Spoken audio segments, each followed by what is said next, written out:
I'm Lewis, 34, a senior software engineer who's been silently paying my parents' bills for the past 7 years. Despite my success, I was always second place to my golden child brother Marcus. So imagine my shock when I accidentally discovered they had completely cut me out of their will, giving everything to him. After all those years of financial support, the betrayal felt like a knife to my chest. That day, I made a decision that would change everything for all of us. Before I dive into this story, drop a comment letting me know where you're watching from, hit that like button, and subscribe to catch more real-life family drama stories that might just help you navigate your own challenging relationships.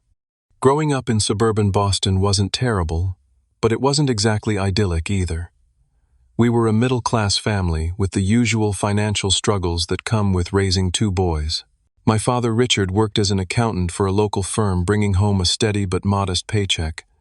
My mother, Patricia, taught 3rd grade at the elementary school just 2 blocks from our house. They were hardworking people, and I can't fault them for that. Marcus came into the world 4 years after me, and it was like watching the sun rise in my parents' eyes. From day one, he was special.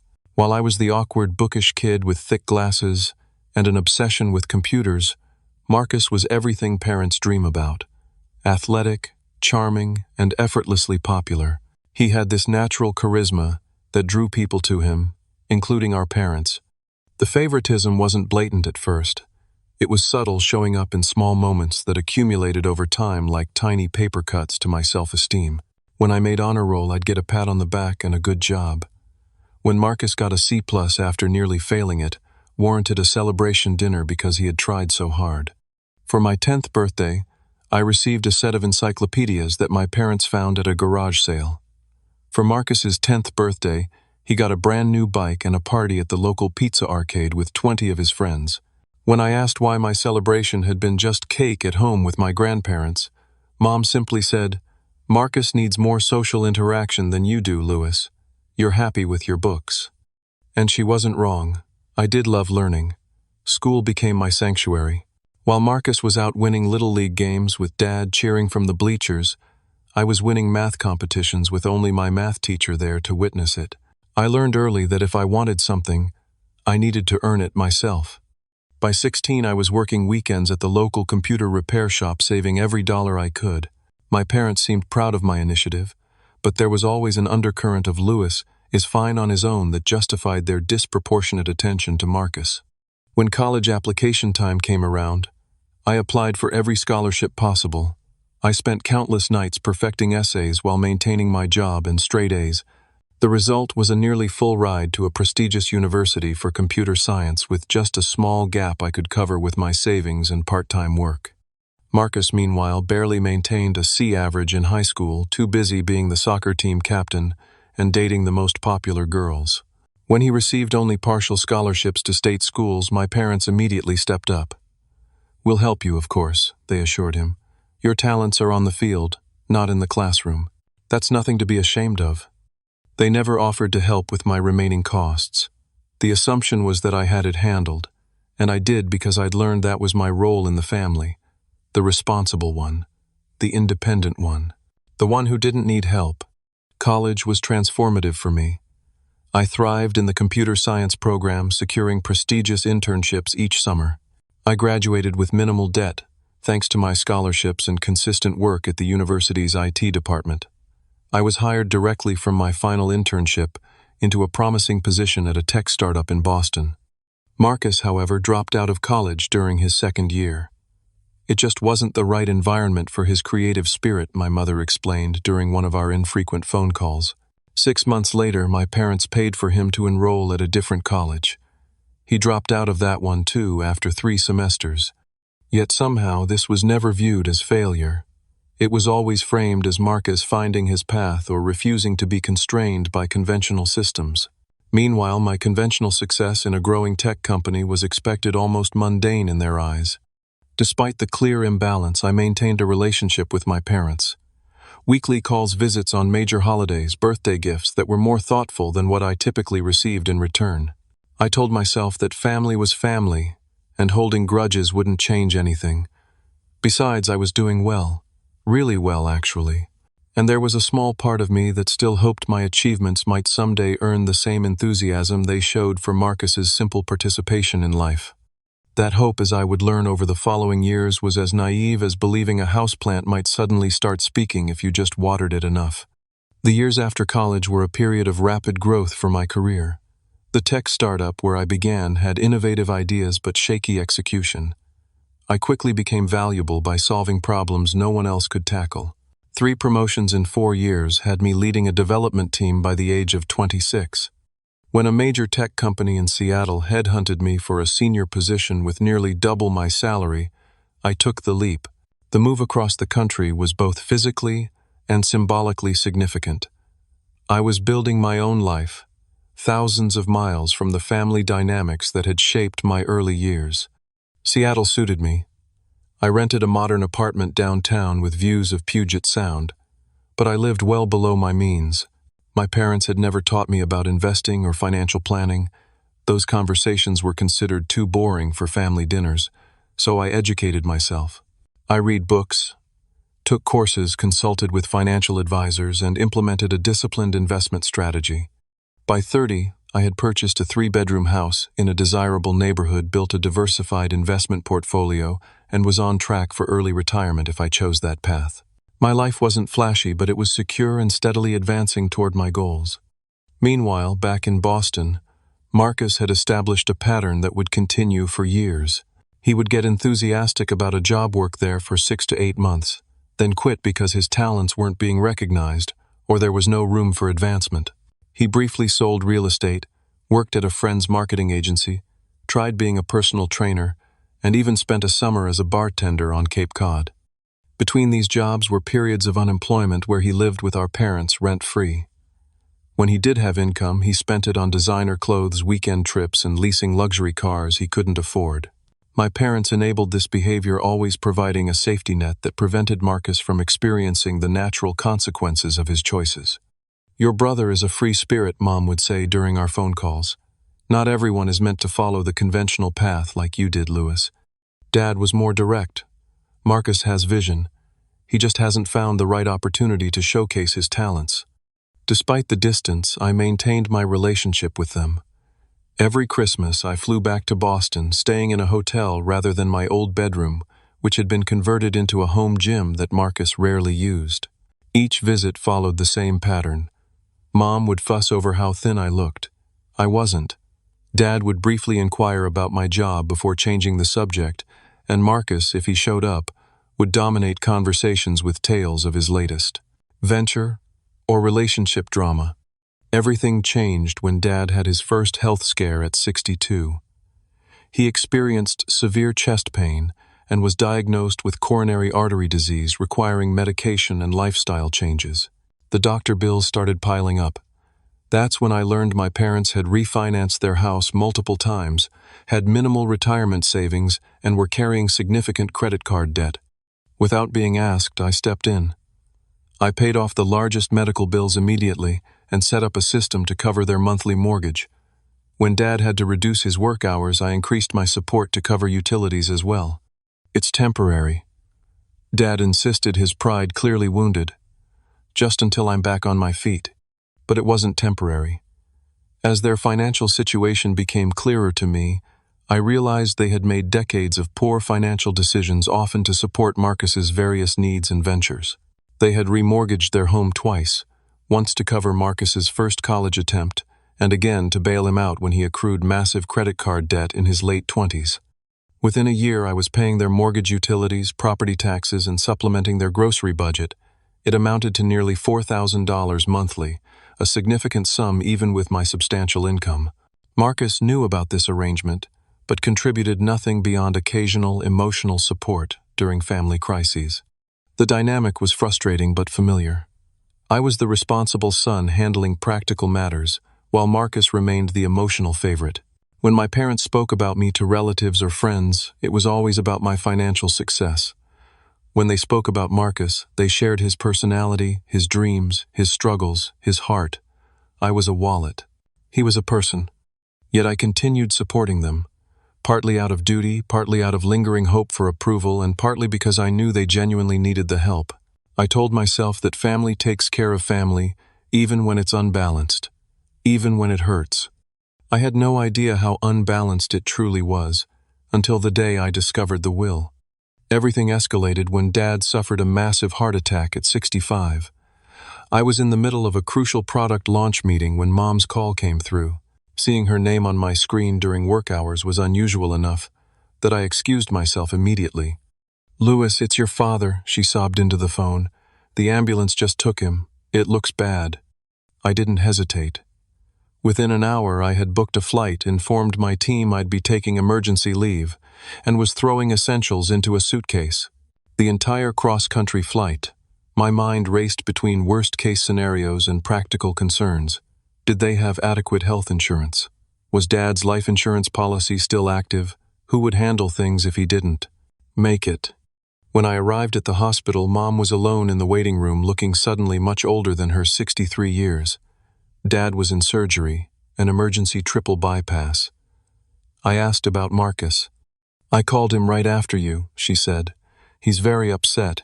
He'll be here as soon as he can." Marcus arrived 5 hours later, by which time Dad was out of surgery and in recovery.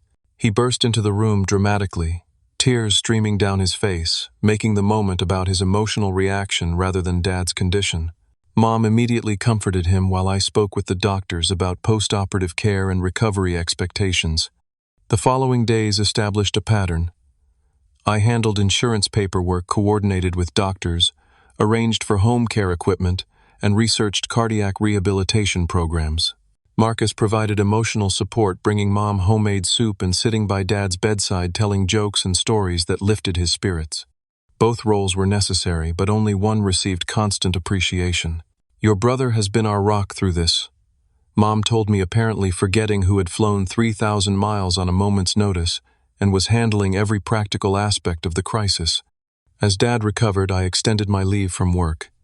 During this time, I gained access to their financial records to deal with medical bills and was horrified by what I found. Their mortgage had a balloon payment coming due. They had 3 credit cards near their limits. Dad's retirement account had been partially liquidated recently, with penalty, 2 thefts, for reasons neither of them would clearly explain. I arranged a meeting with a financial advisor friend who specialized in retirement planning. The picture he painted was bleak. They had nowhere near enough saved for retirement, especially considering Dad would need to fully retire given his health condition. Their fixed income from Social Security and Dad's modest pension would cover less than 60% of their monthly expenses. "Have you been helping them financially already?" James, the advisor, asked. When I explained the extent of my support, he frowned. "That's not sustainable long-term, Louis. Not for them, and not for you." But what was the alternative? Let them lose their home. Watch them struggle to afford Dad's medications. After careful consideration, I made a decision that seemed right at the time. I would take over their major expenses permanently. I set up automatic payments for their mortgage, utilities, and property taxes. I established a monthly transfer to their checking account for medications and daily expenses. All told, my financial commitment increased to $4,000 monthly. "This is temporary," I assured them, though I knew it likely wasn't. "Just until you get back on your feet." Dad looked relieved but embarrassed. Mom cried and hugged me. "You've always been so practical, Louis. Such a good provider. Not such a good son, or we're so proud of you. Just an acknowledgement of my function, my utility." I extended my stay for 3 weeks to get everything organized before returning to Seattle. The day before my departure, Marcus finally showed up again, having been mostly absent since his initial emotional hospital visit. He brought takeout dinner and entertained everyone with stories about a potential business opportunity he was exploring. "It could be big," he said, eyes alight with excitement. "Really big." Mom and Dad were captivated, asking questions, offering suggestions, fully engaged. No one mentioned my impending departure or the financial arrangements I'd made to secure their future. That night in my hotel room, I felt the full emotional toll of the situation. I was shouldering enormous responsibility with minimal appreciation. I was treated as a financial resource rather than a son deserving of the same emotional investment they gave Marcus. Yet I continued telling myself this was simply my role in the family. I flew back to Seattle the next day, immediately diving back into work to catch up on everything I'd missed. Life resumed its pattern, but with a significant portion of my income now permanently directed toward my parents' survival. The resentment grew quietly like mold in a dark corner, unseen but steadily spreading. I didn't acknowledge it even to myself. I just did what needed to be done month after month because that's who I had always been in our family. The responsible one, the provider, the human ATM. Until Marcus's next brilliant idea changed everything. About 8 months after Dad's heart attack, during our weekly phone call, Mom mentioned that Marcus was really onto something this time. Her voice had that familiar, excited quality it always took on when discussing my brother's latest ventures. "He's starting a luxury boat touring company," she gushed. "Taking people around the harbor, sunset cruises, private events. He says it's an untapped market in our area." I made appropriate interested noises, while mentally calculating the startup costs for such a business. Boats, insurance, licensing, marketing, staff, the numbers were substantial. "He's got it all figured out," Dad chimed in from the extension. "Already has potential clients lined up. Corporate events mostly." "That sounds promising," I said cautiously. "Has he secured funding?" There was a brief pause before Mom answered. "Well, he's exploring options. You know how banks can be so rigid about lending to new businesses." The alarm bells started ringing immediately. I knew what was coming next. Sure enough, 2 weeks later, Marcus himself called me, a rare occurrence that only happened when he wanted something. "Louis, how's my big brother, the tech genius?" His voice was overly enthusiastic, the charm turned up to maximum level. We exchanged brief pleasantries before he got to the point. "So Mom and Dad probably told you about my new business venture. It's going to be incredible, man. I've done all the research. The ROI in the first year alone could be 50% or more." Marcus had a talent for picking up business terminology and deploying it convincingly without necessarily understanding the underlying concepts. "That's an aggressive projection for a new business," I replied carefully. "That's because most people think small. I've got connections, Louis. People who want to book already. I just need the startup capital." He paused for effect. "Mom and Dad are considering helping me out." Helping how, I asked, though I already knew. "They've got equity in the house. They could take out another mortgage. It would be an investment, not a gift. I'd pay them back with interest." Just as he'd never paid back the previous loans. Just as he'd never repaid them for the 2 college attempts they'd funded. Just as he'd never contributed to their expenses despite living with them rent-free for significant portions of his adult life. "Marcus, they can't afford another mortgage. Dad's still recovering, they're on a fixed income, and the house payment is already tight. I didn't mention that I was the one making that payment. That's the beauty of it, Louis. Once the business takes off, I'd pay off their entire mortgage. They could retire completely worry-free. It's a win-win." I spent the next hour trying to reason with him, explaining the risks, the reality of business failure rates, and our parents' precarious financial position. He dismissed every concern with the unshakable confidence of someone who had never faced real consequences for failure. The conversation ended with him annoyed, and me worried enough to book a flight to Boston for the following weekend. I needed to see exactly what was happening. The tension was palpable, the moment I walked into my parents' house for an impromptu family dinner. Marcus was there uncharacteristically dressed in business casual attire instead of his usual trendy clothes. He had printouts of harbor maps, boat specifications, and a crudely formatted business plan. Mom had prepared all my childhood favorites: pot roast mashed potatoes, green bean casserole, clearly an attempt to soften whatever confrontation she anticipated. Through appetizers and main course, the conversation remained superficial. Weather, sports, local gossip. No one mentioned boats or mortgages or investments. But when Mom served coffee and pie, Marcus cleared his throat. I wanted everyone together to discuss the business opportunity he announced. "Louis, I know you have concerns, but I've worked out all the details." He launched into a presentation that was equal parts fantasy and misunderstood business concepts. The revenue projections were wildly optimistic. The expense estimates were suspiciously low. The marketing plan consisted mainly of word of mouth and social media. When he finished, my parents were beaming with pride. "We've discussed it," Dad said, "and we're going to help Marcus get this off the ground. It's an investment in his future." "And our retirement," Mom added quickly, perhaps sensing my objection forming. "Marcus will be able to take care of us once this takes off." I took a deep breath. "How much are you planning to invest?" Dad looked uncomfortable. "We can take out $150,000 from the house. The equity is there." $150,000. More than 3 years of the mortgage payments I'd been making. Money they didn't have secured against the house I was paying for. "That's not an investment, that's gambling with your financial security," I said, trying to keep my voice level. "What happens if the business fails?" "Why do you always assume I'll fail?" Marcus snapped. "Because historically that's what happens," I responded, harsher than I intended. "Name one venture you've started that's still operating." Marcus's face flushed. "This is different. I've matured. I've done the research." "Your research is superficial at best. Have you calculated insurance costs, licensing staff salaries, boat maintenance, fuel costs, docking fees?" I pointed to his business plan. "None of that is adequately addressed here.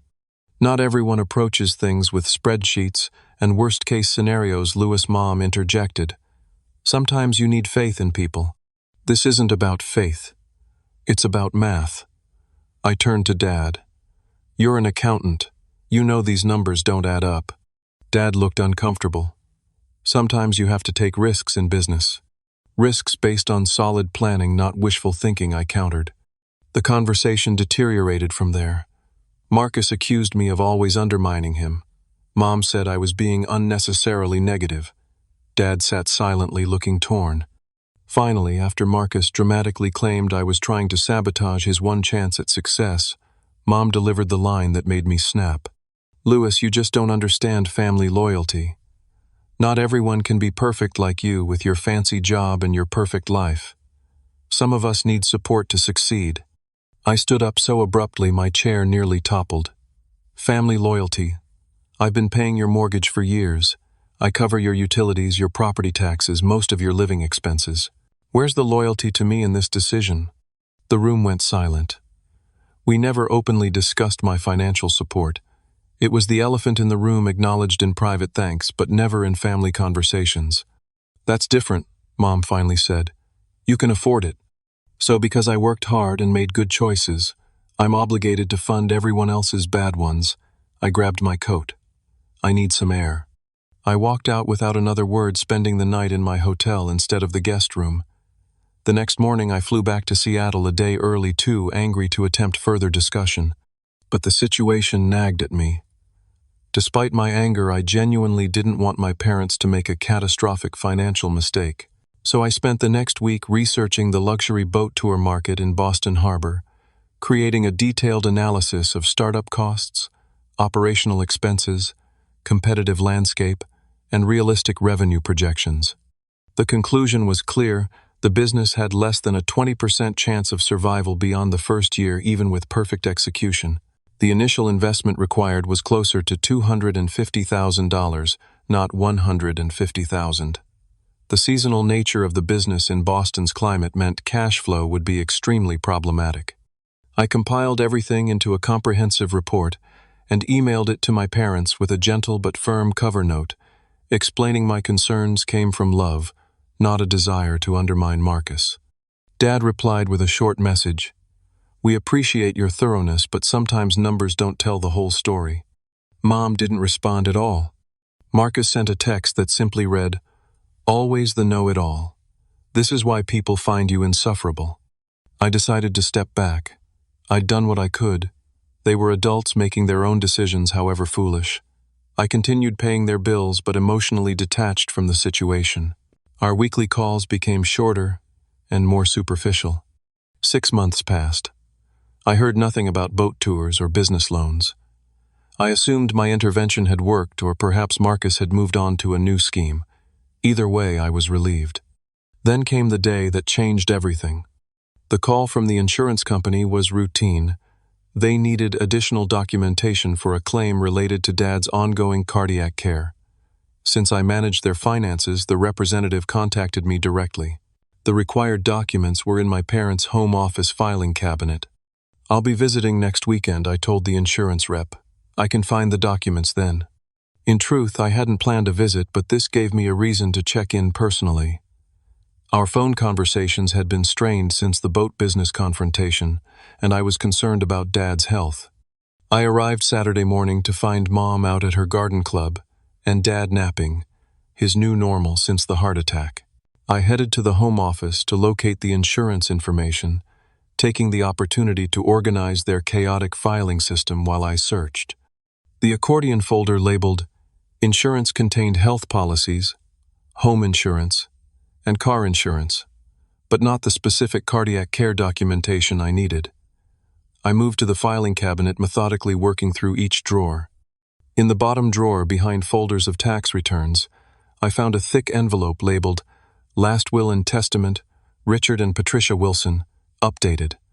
The date stamped on it was just 3 months earlier. I shouldn't have opened it. It wasn't my business technically, but given my extensive involvement in their finances, I justified it as necessary due diligence. The legal language was standard until I reached the distribution of assets section. I read it once, twice, 3 times, unable to process what I was seeing. We bequeath our entire estate, including but not limited to our primary residence, at 147 Maple Street. All financial accounts, personal property vehicles, and any other assets owned at the time of our deaths to our son Marcus Alexander Wilson. There was a specific clause that followed. We have made this decision with careful consideration. Our son Louis James Wilson has achieved financial success and security through his own efforts. Marcus requires additional support to achieve stability and pursue his entrepreneurial goals. We believe this distribution best addresses the different needs of our children.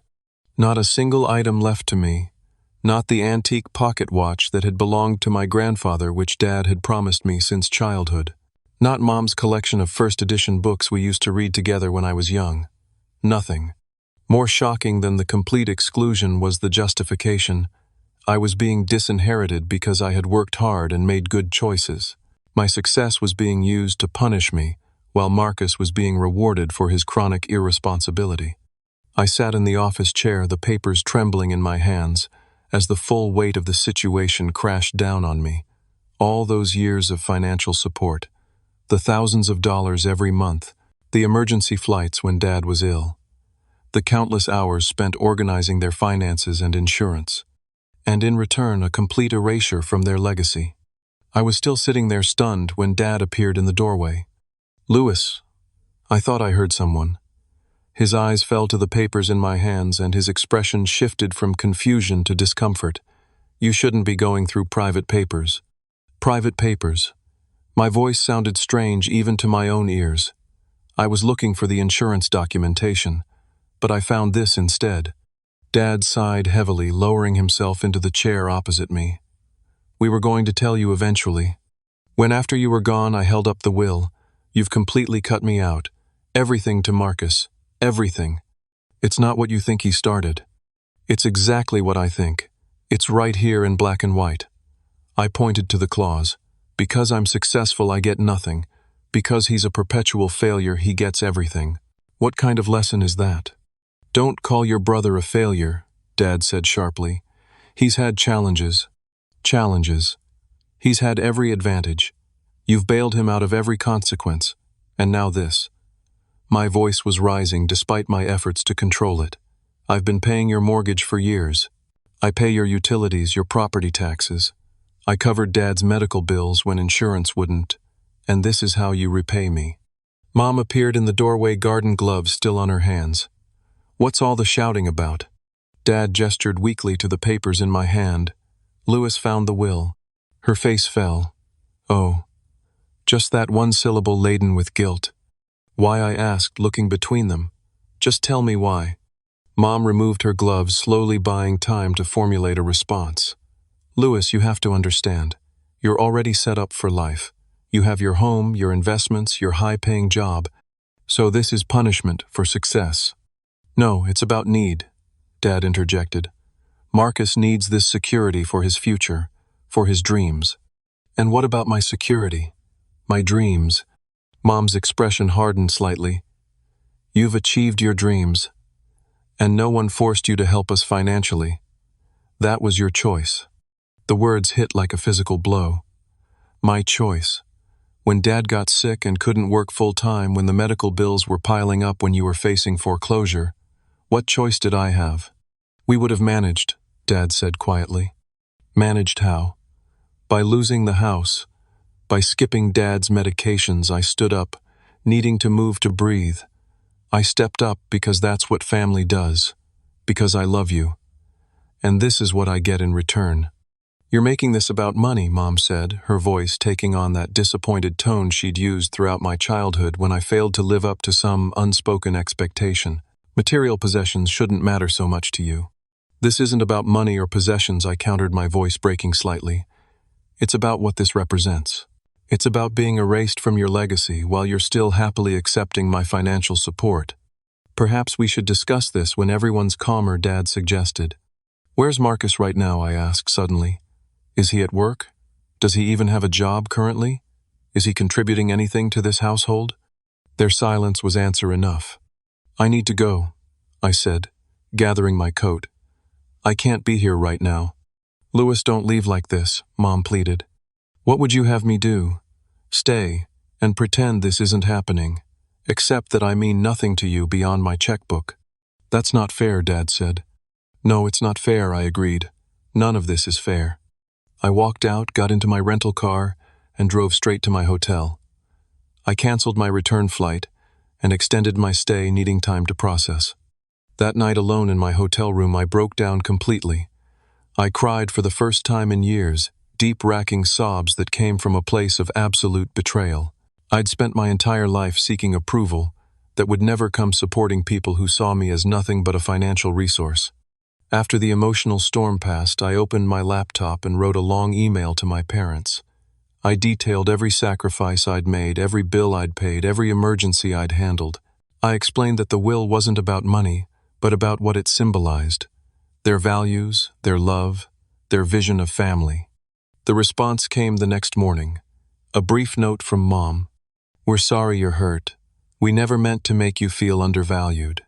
Perhaps we should all take some time to cool down before discussing this further. We love you, Louis." No acknowledgement of my points, no reconsideration of their decision, just a dismissal of my feelings as temporary emotional overreaction. Marcus texted later that day, "Mom and Dad are really upset. Why do you always have to make everything about you?" I checked out of the hotel and flew back to Seattle that afternoon, my mind racing with thoughts and emotions I couldn't begin to sort through. The betrayal cut deeper than I could have imagined, and for the first time I began to question everything about our family dynamic and my role in it. Something had to change. I just didn't know what or how, or if I had the strength to do it. Back in Seattle, I fell into a routine of work and solitude, avoiding my parents' calls and responding to texts with brief, non-committal replies. The monthly transfers for their bills continued automatically. I wasn't yet ready to make any drastic decisions. After 3 weeks of this emotional limbo, I finally reached out to a therapist, Dr. Samantha Reed, specialized in family dynamics, and had been recommended by a colleague who had gone through a difficult estrangement from his parents. In our first session, I laid out the whole story from childhood to the will discovery. Dr. Reed listened attentively, occasionally asking clarifying questions. When I finished, she was silent for a moment before speaking. "Louis, have you ever heard of the golden child and scapegoat dynamic in families?" I hadn't, but as she explained the concept, countless memories clicked into place like puzzle pieces, finally finding their proper position.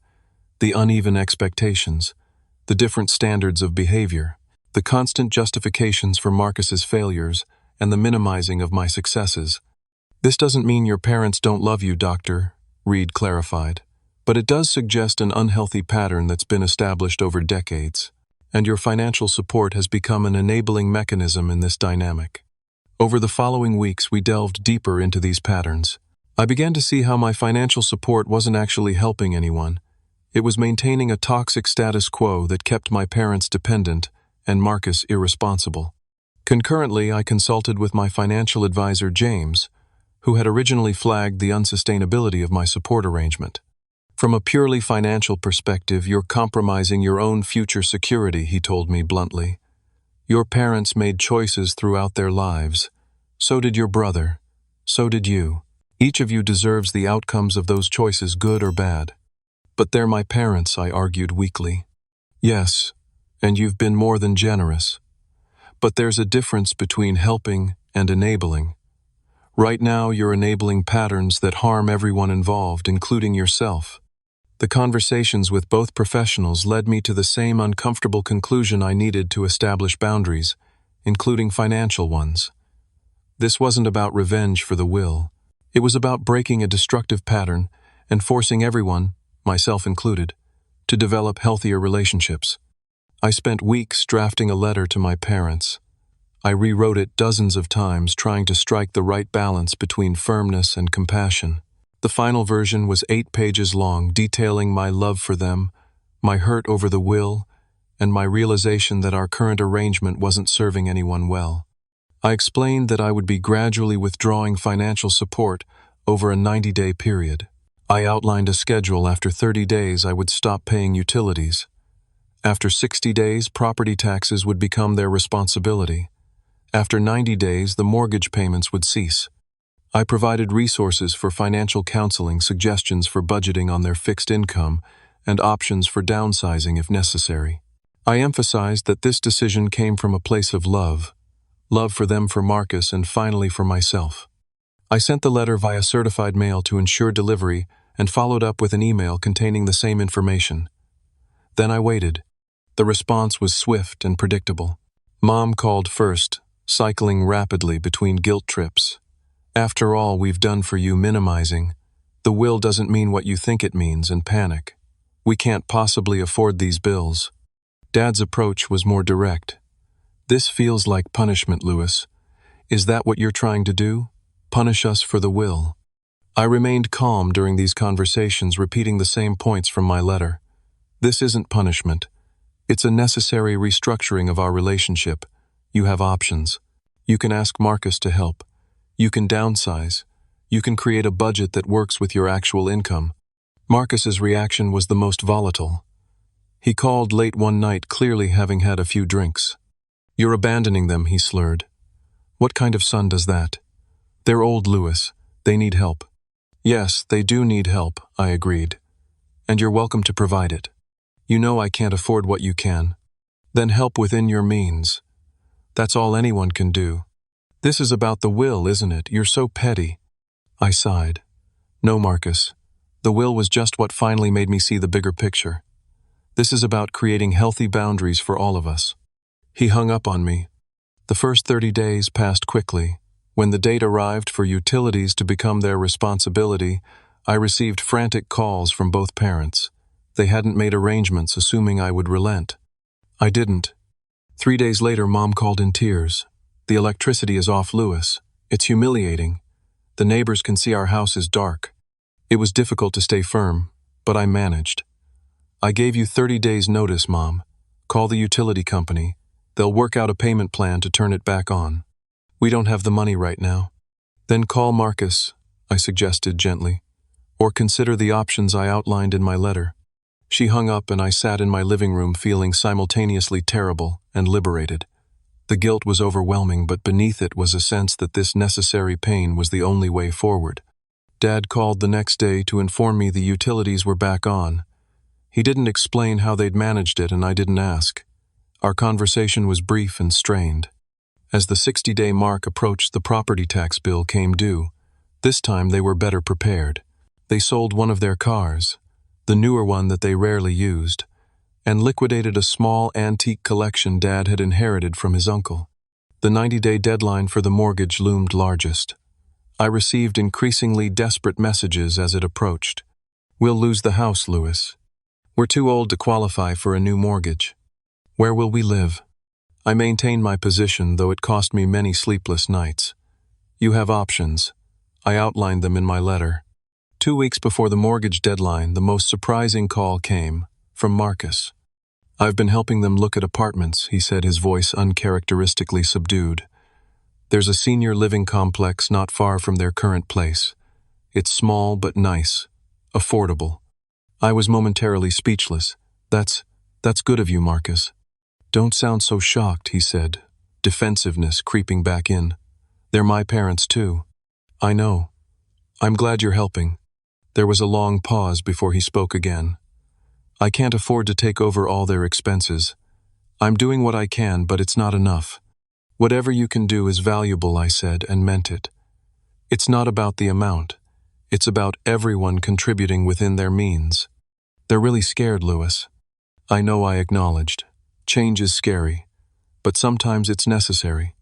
The mortgage payment deadline came and went. The bank sent a notice of default. My parents put their house on the market, accepting an offer well below what it might have been worth with more time to sell. They moved into the senior apartment Marcus had found, downsizing dramatically from the 4-bedroom house to a 2-bedroom unit. Dad called to tell me they were settled, his voice carrying a mixture of resignation and relief. It's actually nice not having all that space to maintain, he admitted. And the monthly costs are something we can manage with our Social Security and my pension. I'm glad to hear that, Dad. Marcus has been helping with the moving and getting us set up. A pause.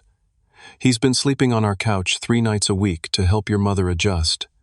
I recognized the implied comparison, but chose not to engage with it. That's good of him. Throughout these months, I continued my therapy sessions. Dr. Reed helped me navigate the complex emotions, the guilt that threatened to drown me some days, the anger that flared unexpectedly, the grief for the family relationship I had always wanted but never truly had. Setting boundaries isn't the same as cutting ties, she reminded me. You're redefining the relationship, not ending it. And slowly, painfully, that's what was happening. Our family dynamic was being forcibly reconstructed like a broken bone that needs to be reset to heal properly. The process was agonizing for everyone, but underneath the pain, I could sense the possibility of something healthier emerging. 6 months after my decision to stop financial support, I was different. I was sleeping better. I had started dating again after years of focusing solely on work and family obligations. I had even begun volunteering at a financial literacy program for teenagers, using my experience to help young people avoid the patterns I had seen destroy my family's security. The relationship with my parents remained strained, but was evolving. We spoke every couple of weeks, our conversations careful but increasingly authentic. They never mentioned changing their will, and I never asked. That wasn't the point anymore. As for Marcus, our interactions were minimal but civil. He had surprisingly stepped up in ways I hadn't anticipated. He was providing more consistent emotional support to our parents, and had even taken a stable job at a friend's construction company to help contribute financially to their new living situation. It wasn't the family I had imagined or hoped for, but it was perhaps for the first time a family based on reality rather than dysfunction. And in that reality, I was finally finding a measure of peace. 1 year after I discovered the will, I returned to Boston for a visit, not to my parents' house, that had been sold months ago, but to their new apartment in the senior living complex. The visit was my idea, suggested during a phone call that had felt less tense than previous conversations. The complex was pleasant, clean, well-maintained, with community spaces where residents gathered for activities. Mom had joined a book club.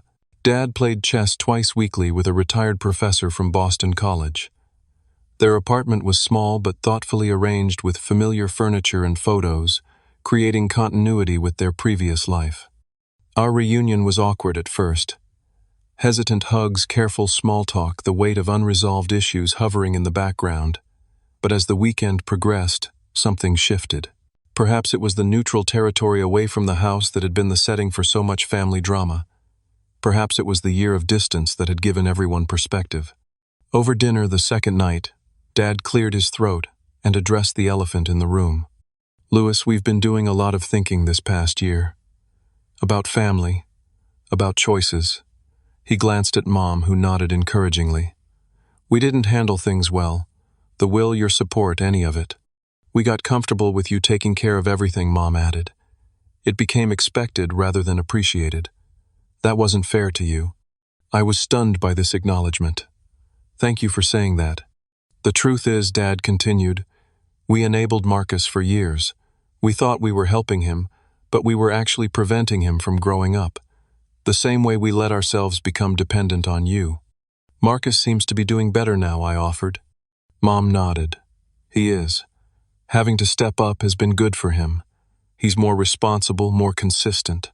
He still has his dreams, but he's learning to work toward them rather than expecting them to just happen. And we're better too, Dad said. Living within our means. It's simpler, but there's less stress.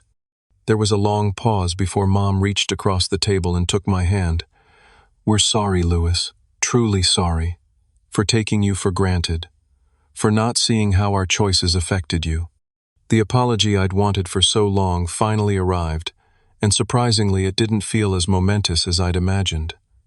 Perhaps because I'd already begun healing without it. Still, it was meaningful. I appreciate that I said sincerely.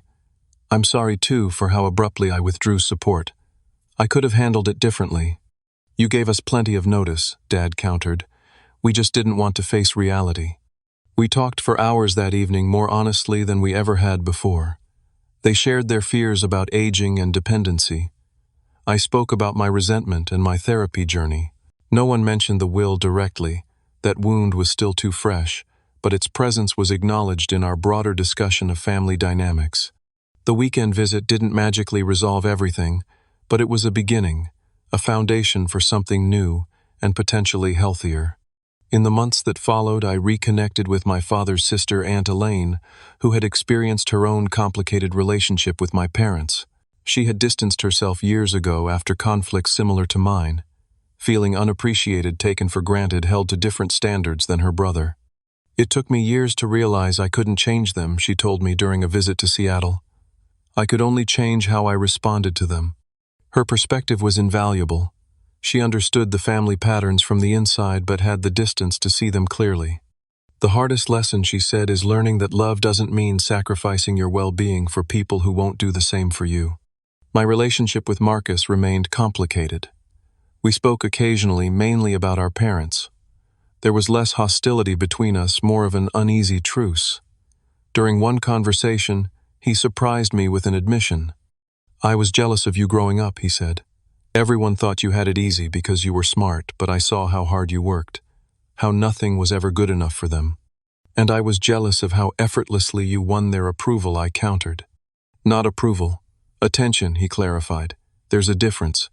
It was a moment of unexpected connection. A glimpse of the brother relationship we might have had without the toxic family dynamics that had pitted us against each other. 2 years after my financial separation from my parents, I received an unexpected envelope in the mail. Inside was a legal document, an amendment to their will. They had revised their estate plan to divide their modest remaining assets equally between Marcus and me. Attached was a note from Mom. This isn't about the money. It's about acknowledging that you are both our sons, both valued, both loved. The gesture meant more than they likely realized. Not because I needed or wanted their assets, but because it represented a fundamental shift in their thinking, a recognition of the imbalance that had defined our family for decades. My own life had transformed during these 2 years as well. The money that had previously gone to supporting my parents was now divided between additional investments and donations to financial literacy programs. I had been promoted at work, but had also established better boundaries around my time and energy. I had begun a serious relationship with someone who appreciated my reliability without exploiting it. Most importantly, I had learned to value myself beyond what I could provide for others, to recognize that love should not require constant sacrifice, and that healthy relationships involve mutual support, not one-sided giving. The journey wasn't complete. Family healing rarely is. There were still difficult conversations, moments of backsliding into old patterns, times when I questioned my decisions. But underneath it all was a foundation of self-respect that hadn't existed before. A certainty that I deserved to be valued for who I was, not just what I could provide. The last time I visited my parents, something remarkable happened. As I was preparing to leave for the airport, Dad pulled me aside. "I'm proud of you, Louis," he said quietly. "Not for your success or your money, for your integrity, for becoming the kind of man who stands up for himself while still having compassion for others." It was perhaps the first completely unconditional expression of approval I'd ever received from him, And while I was touched, I realized something important. I no longer needed it the way I once had. His approval was welcome, but not essential to my sense of self-worth. That more than anything else told me how far I'd come. So what did I learn from this entire experience? That family relationships are complicated. That love and dysfunction can exist simultaneously. That setting boundaries isn't selfish. It's necessary for genuine connection. That sometimes the most loving thing you can do for someone is to stop protecting them from the consequences of their own choices. And most importantly, that it's never too late to rewrite the story of your family and your place within it. Have you ever had to set difficult boundaries with family members? Did it lead to positive changes in your relationships, or was the outcome different? Share your experiences in the comments below. And if this story resonated with you, please like, subscribe, and share it with someone who might be struggling with similar family dynamics. Remember, recognizing unhealthy patterns is the first step toward breaking them. Thank you for listening to my story, and I hope it helps you navigate your own family challenges with strength and wisdom.